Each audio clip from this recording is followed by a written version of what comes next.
Chapter 11. Toad Meets the Adult. "So," said the heron at their next counselling session, "how are you feeling today?"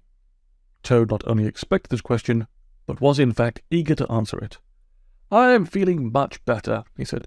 "I am certainly happier in myself, and I have much more energy." He told the heron about starting to row again, and how he had been to lunch with his two friends. "That's excellent," replied Heron. "But Toad, have you thought about why these changes have come about?" "I'm not sure," he replied after a long pause. "It's very hard to understand what's going on inside your own head. But I certainly feel stronger. It's difficult to explain. There are still times when I get those familiar feelings of sadness and worthlessness. They are still inside me somewhere, but they no longer take center stage. I seem to be able to push them to one side. I don't feel so dominated by them." "I am delighted to hear that," said Heron. "You are clearly developing your self-insight and emotional intelligence. But let me ask you this." He looked hard at Toad. "What ego state were you just in when you answered me then?" Toad thought. "Well," he said, "I certainly was not in my parent ego state, and I know I wasn't in my child." He paused. "Recently I've been thinking there ought to be another ego state, in which you are neither behaving like your parents nor feeling like a child, one in which you are more grown up. More like yourself at the present moment, if that makes sense." "It certainly does," said Heron enthusiastically. "There is such a state, and you have discovered this for yourself. Well done." "Have I?" asked Toad in some surprise. "What is it called? The grown-up state?" "Not quite," said Heron. "It's called the adult, and it completes the trinity of the ego states. The three states of them are parent, adult, and child. These three states describe the structure of your personality. We can draw them very simply." He took up the crayon and was about to draw on the flip chart, but Toad interrupted him. "May I?" he asked. "I know just how to draw it." And this is what he drew. 3 circles, in vertical plane, marked parent, adult, and child. "Can you tell me more about this adult state?" he asked. "The adult ego state," replied Heron, "is the rational, unemotional way we have of behaving. It enables us to deal with the reality of what is happening in the here and now." "What exactly does that mean?" asked Toad. "It means," replied Heron, "that it is the state in which we can plan, consider, decide, and act. It is the state in which we behave rationally and logically. When we are in this state, we have all our knowledge and skills available for immediate use. We are not driven by the old voices of our parents or swamped by the feelings of our childhood. Instead, we can consider the present situation and decide what we want to do now based on the facts." "So does that mean that this adult state is more important than the others?" asked Toad. "No, not exactly," answered Heron. "All of the states are essential for successful living. They have evolved over hundreds of thousands of years, and so each must be important to have survival value. But what we can say is that the adult state has a special importance." Toad was listening attentively. "The adult ego state is the only state in which we can learn something new about ourselves." There was a long pause. Then Toad said, "Are you sure about that, Heron?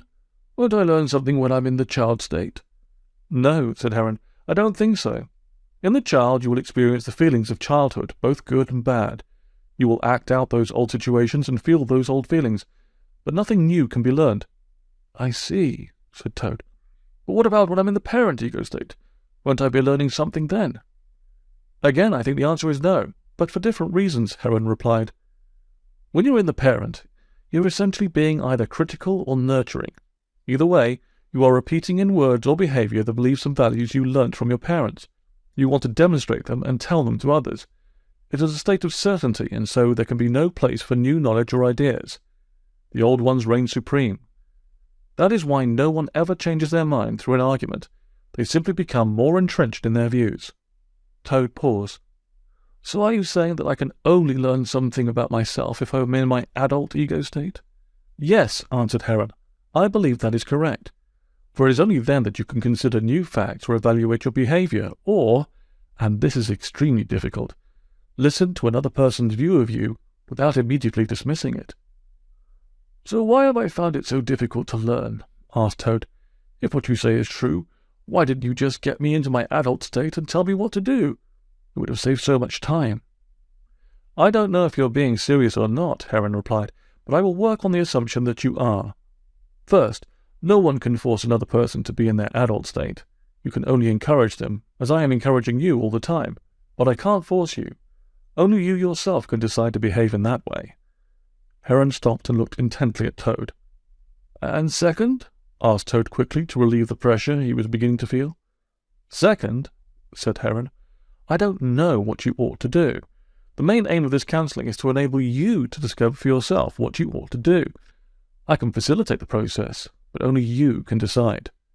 Yes, I recognize that, said Toad slowly. Why is it so difficult? Heron thought for a while and then said, It is difficult because it requires hard work and conscious thought. When you're in the other two ego states, it scarcely requires thought to act like a parent or a child. We behave unthinkingly because we know what to do and say. It's rather like being in a play. How do you mean? Asked Toad, who enjoyed amateur dramatics. It is as if we take on a favourite role which we know perfectly. We know our lines and we know our movements. For instance, take the role of angry man. The angry man knows how to be angry so well, given the right situation, and isn't it strange how often this occurs for him? He is word perfect. Without a thought, his voice achieves the right tone and level.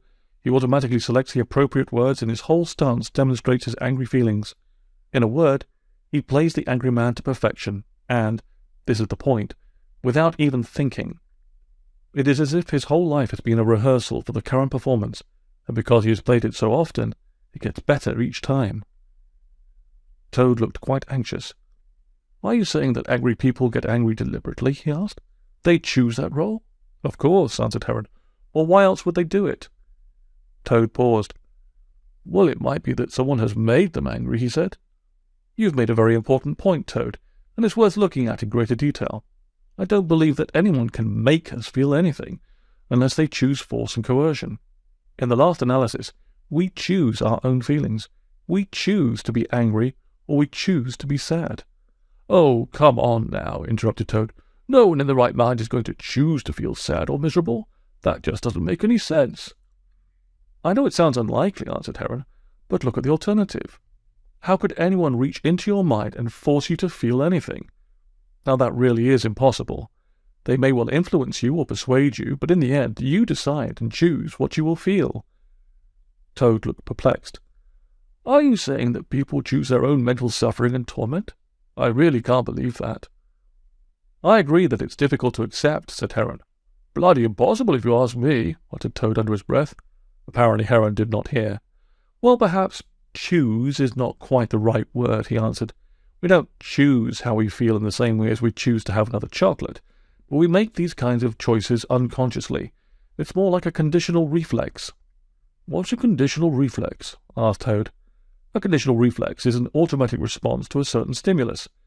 You must have heard of the famous work of Pavlov, when dogs salivated at the sound of a bell which they had learned to associate with being fed. The poor beasts became conditioned to doing this. They could not stop themselves. It became an automatic reflex. I suppose it's not so different from the doctor hitting your knee when your legs are crossed, and your foot jumps automatically. You can't stop yourself. Exactly, said Heron enthusiastically. That's a perfect example of what I mean, except that we're talking about emotional behavior. Because of our past experiences, we learn to respond to certain situations automatically, and without thought. You could say that, like those dogs, we can't avoid doing it. But that's just what I've been saying, intervened Toad. If we can't avoid doing it, it can't be our fault. You can't blame me if I get depressed. That would be extremely unhelpful, he paused. Very unfair. So, Toad, answered Heron after quite a long silence, during which Toad felt extremely uncomfortable, who do you blame for your recent unhappiness? Who made you feel so bad? Toad stopped and started to think. Something inside warned him that he was going down the wrong track, but was not feeling very animated and could not, or would not, stop. In the first place it was Badger, and then Rat, and Mole too, to some extent. I told you how horrid they were to me when I returned home. He paused.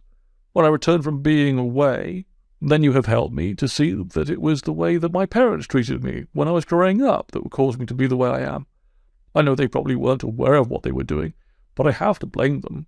There's no one else. I do blame them. I have had a rotten life. And Toad wept bitter tears of anger. It's not fair, he said. It's just not fair.